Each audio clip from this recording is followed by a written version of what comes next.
Recording is on.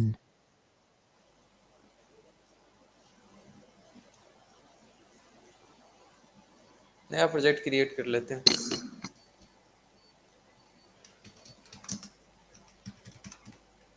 कहाँ लिखा है?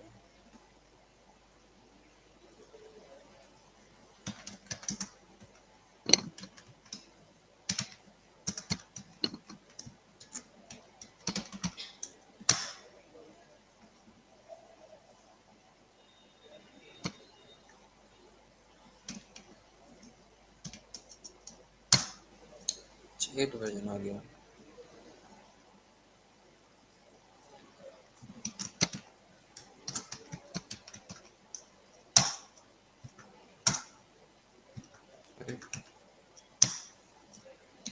मुझे तो नहीं लग रहा कि मेरे में आया है।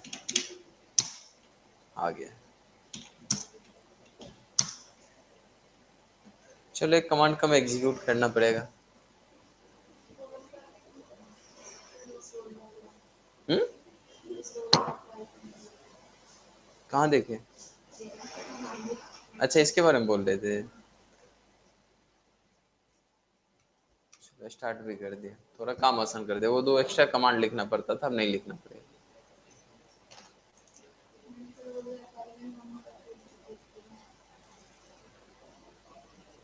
मेरे में तो एरर्स नहीं है।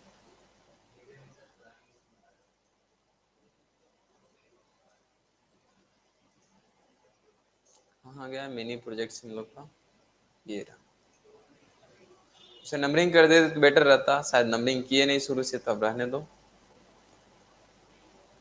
एसआरसी के अंदर मैं कचरा साफ कर ले। ये सब कचरा ही तो है, बेवजह आ चुका है।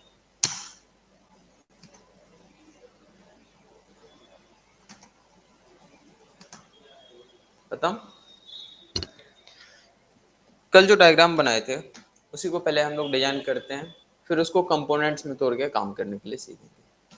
बताते हैं कि हेडर पार्ट्स हम लोग बनाएंगे, ऊपर साइड बार बना लेंगे। अक्सर वेबसाइट्स में ऐसा देखते हैं। हम सोचे थे एक लिंक भेज देंगे, देख लेना। तो यहाँ पे हम बहुत सारे लिंक दिए रहते हैं, ढेर सारा कंटेंट ऐसे ही रहता है ना। और अक्सर मैक्सिमम वेबसाइट में कुछ इसी प्रकार से रहता है, और जिस पे क्लिक करते हैं उसका कंटेंट यहाँ पे शो होता है। तो जो मेरा मेन कंपोनेंट होगा ये होने वाला है, ये भी एक बॉक्स होगा। अगर इधर भी कुछ देना चाहते हो तो दे देंगे। इतना हम डिजाइन करने के लिए सीखते हैं। नीचे फुटर फिक्स कर देंगे, सबको भी फिक्स करने वाले। स्क्रॉलेबल कैसे बनाना है वो आता है कि कंटेंट जैसे बढ़ेगा नीचे स्क्रॉल होता जाएगा। तो हाइट फिक्स नहीं करेंगे, बट अभी हम हाइट फिक्स करके कुछ इस प्रकार से बनाना चाहते हैं कि ऐसा ही शो। इसमें तो पता है डिस्प्ले फ्लैक्स ही दिख रहा होगा। डिस्प्ले फ्लैक्स ही दिख रहा है ना। चलो करते हैं, पहले एक नॉर्मल कंटेंट बनाते हैं, देन उसके बाद इसको अलग अलग कंपोनेंट्स में तोड़ के करेंगे, या अलग कंपोनेंट्स में भी तोड़ सकते हैं। तोड़ ही देते हैं डायरेक्ट। ये हो जाएगा हमारा हेडर पार्ट। कंटेंट बाद में ऐड कर देंगे, अभी सिर्फ लिख देते हैं हेडर है।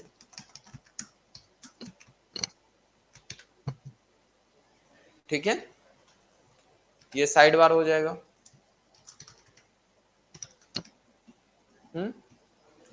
ये साइड बार हो चुका। और ये फुटर, ये हमारा मेन कंपोनेंट हो जाएगा। मेन करने दो, मेन कंपोनेंट ये है।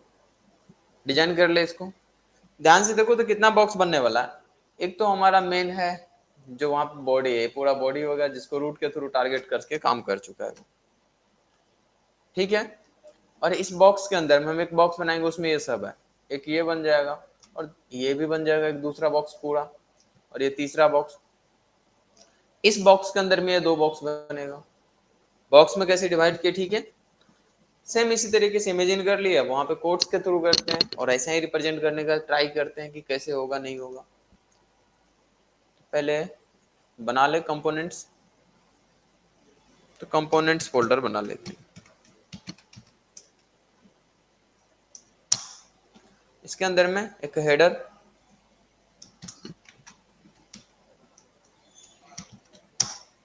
और दूसरा फूटर चाहिए।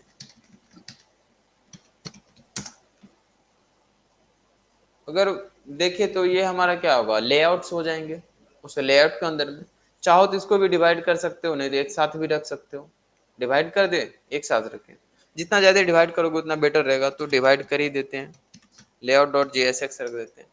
और इस लेआउट को कॉल करेंगे, लेआउट के अंदर में फिर मिल जाएगा। चाहो तो फिर से फोल्डर बना के उसके अंदर जा सकते हैं, बट यहाँ पर भी चलेगा, कोई दिक्कत नहीं।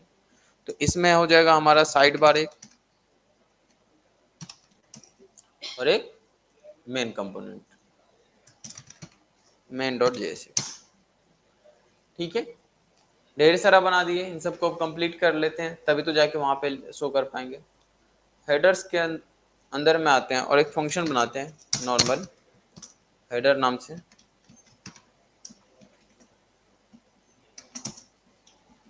इसको एक्सपोर्ट करना पड़ेगा, थोड़ा सा ये यूज कर ले, कोई प्रॉब्लम नहीं हो तो, क्योंकि बहुत लिखना पड़ रहा है। एक्सपोर्ट डिफॉल्ट, बस यहाँ पे रिटर्न कर दो।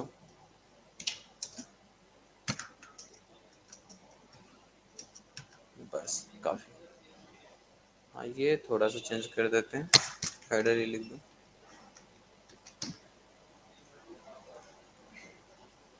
फुटर्स में आ जाते हैं, एक फंक्शन बना लेते हैं फुटर्स, रिटर्न कर दो बस फुटर को।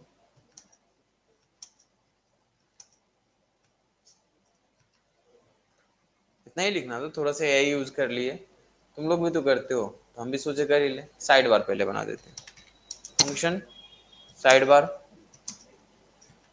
ये साइड्स के थ्रू, टैग्स तो पता ही है तुम लोग को, बस साइड बार खत्म। कंटेंट बाद में इसमें ऐड कर लेंगे, जो ऐड करना होगा, कॉपी तो करना है बूटस्ट्रैप से। एक और फंक्शन मेन कंपोनेंट, रिटर्न करते हैं सीधा। ठीक है, मेन कंटेंट दे दिए। और लेआउट्स में हम लोग फिर से फंक्शन बनाते हैं, फंक्शन लेआउट, रिटर्न करेंगे यहाँ पे लेआउट कंपोनेंट। यहाँ पे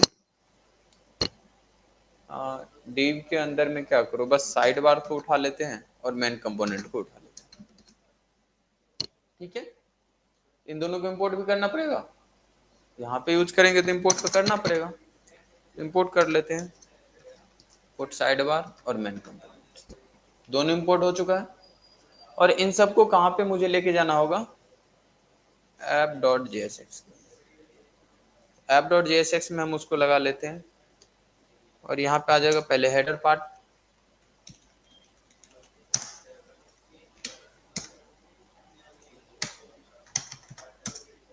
देन लेआउट,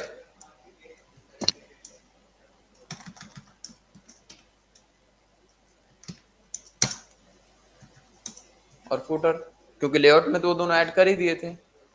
ठीक है, इंपोर्ट भी करना पड़ेगा, इंपोर्ट तो करना पड़ेगा, लेआउट हेडर फुटर सब इंपोर्ट हो चुका है।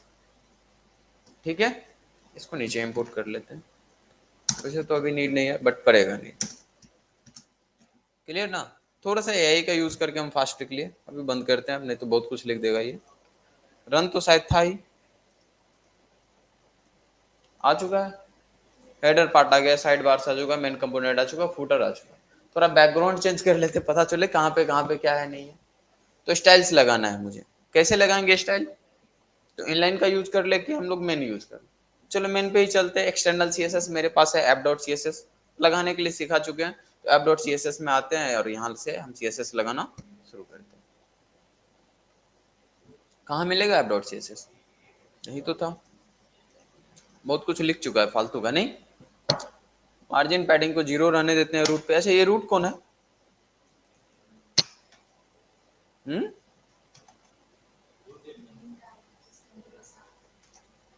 रूट कौन है, रूट देखो कभी कि नहीं, कहाँ पे,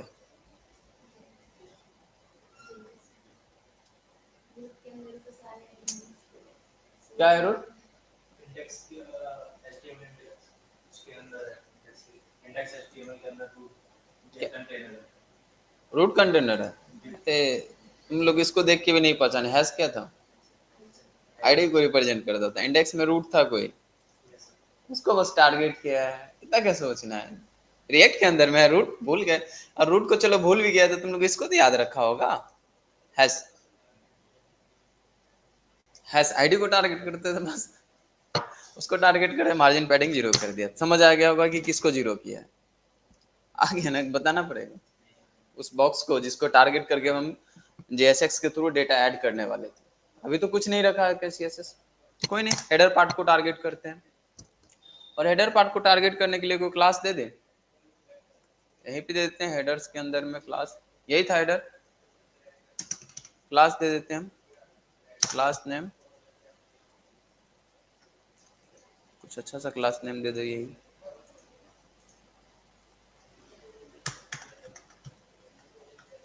हेडर ही दिया, चलो ठीक है। सब में क्लास नेम लगा लेते थोड़ा सा। वैसे तो डायरेक्ट भी टारगेट कर सकते थे, ये फूटर है, लेआउट्स में नीड पड़ेगा, हाँ पड़ेगा तो दे देते हैं, ठीक है। और कौन सा था, मेन था, इसमें भी लगा देते हैं, जब सब में लगा रहे हैं तो इसमें भी लगा लेते हैं, सब में, ठीक है। अब चलो फिर से हम लोग आ जाते हैं app.css। थोड़ा सा CSS में भी हम सोच रहे हैं लिख दे, यही तो बेटर रहेगा। डॉट हेडर, बैकग्राउंड चेंज किया है, पैडिंग लगा रखा है और टेक्स्ट लाइन सेंटर किया, उससे कुछ खास फर्क नहीं पड़ा होगा, लगा रखा है जैसा था तो वैसे। ये थोड़ा सा प्रॉब्लम मुझे इसलिए कर रहा है बिकॉज इधर एक index.css है, इसमें भी बहुत सारा कोड लिख रखा है CSS का, मुझे ये सब नहीं चाहिए। कमेंट कर दिए, आज गया नॉर्मल, वो लगा रखा था तो उसके अकॉर्डिंग हो रहा था, ठीक है। अब क्या सोच रहे हैं,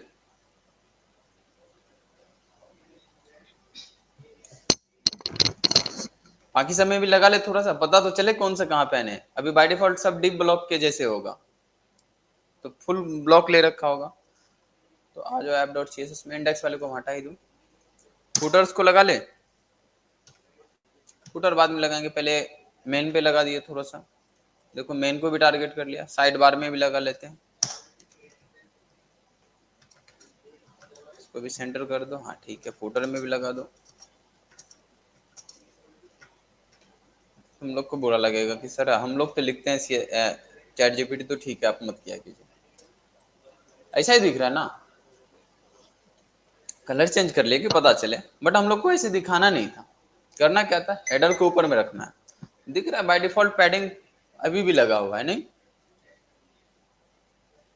पैडिंग मार्जिन तो जीरो कर दिए थे, हुआ नहीं है। इसका मतलब यह है कि पहले से जो बॉडी में लगा हुआ है ना वो हटा नहीं है। काम करते हैं ना, बॉडी को भी टारगेट करते हैं और बोलते हैं कि बॉडी को भी कर दो। तो अब ठीक है, अब चिपका चारों साइड से, डन। एक और लिखा करते हैं अक्सर हम लोग, बॉक्स साइजिंग लिख ही देते हैं। फिर लिखते थे बॉक्स साइजिंग, कंटेंट बॉक्स क्या होता था CSS में पढ़े थे, ठीक है। अब इसको थोड़ा मैनेज करने के लिए सीखते हैं, तो आते हैं एक बार app.jsx में। इसमें तो हम लोग कुछ लगा ही नहीं है, इसमें उसे कुछ करना नहीं था, इसको एक डिव के अंदर में डाल देते हैं।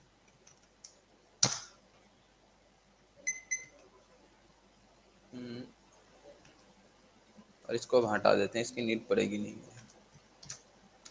इसका नाम ऐप किसी और का क्लास नाम तो नहीं रखे है ना,